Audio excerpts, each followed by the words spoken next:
This video is on REVPAR. REVPAR is an acronym and it stands for Revenue Per Available Room. It is the best way to measure room revenue generation. It's what everyone in our industry is uber focused on, increasing their hotel REVPAR. REVPAR and REVPAR Index are different. REVPAR Index is explained in another video in this series.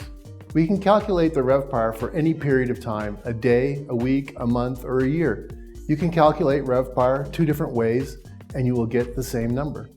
The first way is to divide the total room revenue generated for any period of time by the corresponding number of rooms available for the same period of time.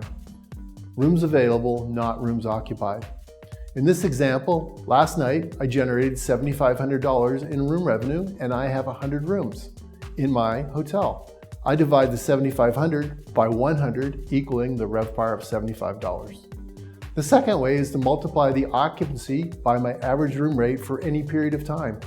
In this example, last night my occupancy was 75% and my average room rate was $100. Multiplying 0.75 by $100 equals $75. REVPAR can go up or down in the hotel and it's always a function of occupancy and average room rate. If we were flying a plane, what would be a similar measurement for the airline? It would be revenue per available seat. That's REVPAR.